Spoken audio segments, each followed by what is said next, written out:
خواتین پوچھتی ہیں کہ کیا ان خواتین سے ہم ملیں؟ بیٹا ان کا کیا قصور ہے؟ یعنی چوری آپ کے گھر والا کر رہا ہے تو ہم دوسرے کو کیا کہیں گے؟ اس کو نہ برا والا کہہ سکتے ہیں، وہ چاہے کوئی اچھی خاندان کی ہو یا برے خاندان کی ہو۔ ایسے میں آپ کا پورا وجود جب دکھی اور ایک ہوتا نا جس میں کیفیت یہ ہوتی ہے کہ آپ ریجیکٹڈ اپنے آپ کو فیل کرتے ہو، اپنے آپ کو اگنورڈ فیل کرتے ہو، اور یہ محسوس کرتے ہو ایک بے عزتی۔ عورت کی زندگی میں جو سیلف رسپیکٹ ہے وہ بہت اہم ہے۔ یعنی ہم ساری زندگی جیتے کس لیے؟ اپنے امیج کے لیے، اپنے سیلف رسپیکٹ کے لیے، خود اللہ کے سامنے عزت دار بننے کے لیے۔ اور اگر آپ کا کوئی پیارا خود اللہ کے سامنے بے عزت ہوگا، رسوا ہوگا، اچھا وہ کہتے ہیں جی وہ جب آئے گا وقت دیکھ لیں گے، اس وقت نہیں دیکھا جائے گا، اس وقت تو سگی ماں باپ کوئی کچھ نہیں کر پائے گا۔ لوگوں کی باتوں کا سننے کے بعد جو ہمیں دکھ ہوتا ہے وہ اپنی جگہ پہ، پر جن کے بچے بڑے ہو رہے ہیں وہ ابھی سے ان کے اندر اس بات کو اتنا انکلکیٹ کریں، اتنا سمجھائیں کہ جیسے ہمارے بچے جو مرضی ہو جائے، سور نہیں کھاتے، پگ کا گوشت نہیں کھاتے، جو مرضی ڈش بنی ہو، چونکہ اس کو ہم برا بتاتے ہیں، سکھاتے ہیں۔ سود کھا لیتے ہیں، شراب پی لیتے ہیں، زنا کر لیتے ہیں۔ اب ان تینوں کے بارے میں جو حرمت ہے یہ تو اسی طرح ہی حرام ہے جیسے وہ چیزیں حرام۔ اچھا ایسے میں نے سیانوں سے سنا، اور ان کے پاس ظاہر ہے اپنی ایک دلیل ہوتی ہے، ان کی اپنی بصیرت ہوتی ہے۔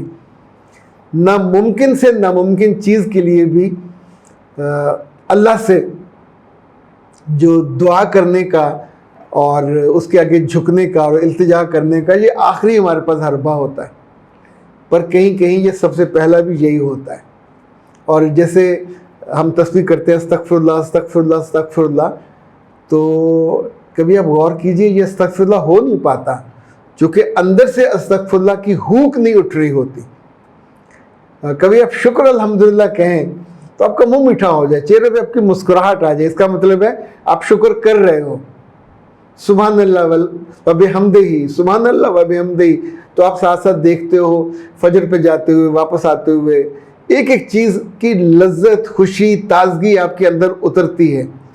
تو اس وظیفے کے بارے میں یاد رکھیے گا کہ یہ چند لفظ نہیں ہیں، اگر یہ آنسوؤں سے ادا ہوں گنے بنا، صبح آپ تہجد کر لیں، سب سے بہترین وقت ہے۔ اس وقت تو نارمل آنسو بھی اللہ ان کی بہت قیمت ڈالتا ہے، اور اگر آپ اس وقت یہ التجا لے کے اس کے حضور حاضر، آپ کے میاں کو پتہ نہیں ہونا چاہیے، الگ کمرے میں جائیں کسی جگہ، اب وہ نوٹ کر لیجئے جو وظیفہ ناممکن کو بھی ممکن بناتا ہے۔ یہ چونکہ بہت سے لوگوں کے ساتھ بیتا ہے، جگ بیتی نہیں ہے، لوگوں کی ہڈ بیتی ہے۔ بسم اللہ یا بدیع العجائب، بالخیر یا بدی، بہت لمبا نہیں ہے، اور اس کا اے اللہ بظاہر تو یہ کام ناممکن ہے، لیکن پلیز تو ہی کوئی معجزہ کر دے اور میرے میاں کو ہدایت دے دے، اسے اس گناہ سے بچا لے، اس ذلت سے، اس خواری سے، اپنے عذاب سے بچا لے، اور اے اللہ میری اس دعا کو اس کے لیے بھی رحمت بنا دے، ہمارے لیے بھی رحمت بنا دے۔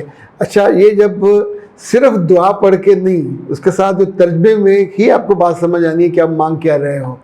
اپنی میاں کی واپسی مانگیں، اپنی عزت مانگیں، میاں کی بھی عصمت مانگیں، اور اس کی حیا بھی مانگیں، اس کا لحاظ بھی مانگیں، اس کی زندگی میں واپسی بھی اور آخرت کی بخشش بھی مانگیں۔ میرا رب کہتا ہے قرآن پاک میں کہ انسانوں کے دل میری مٹھی میں ہے، میں جب چاہتا ہوں ان کو بدل دیتا ہوں۔ عورت اور بیٹے اور بیٹیاں چھوٹے، ان کے پاس وہ قوت ہوتی ہے، اپنے رب کے پیچھے پڑ جائیں تو اس سے منوا لیں، تو یہ بندہ تو کوئی شے ہی نہیں ہے۔ اور آپ ذرا کر کے دیکھیے پورے یقین کے ساتھ، مجھے تو پورا یقین ہے کہ یہ صاحب انشاءاللہ منہ کے بل واپس آئیں گے اور آپ کو اس دکھ سے نجات اللہ دے گا۔ اختر عباس کو دیجیے اجازت۔ السلام علیکم۔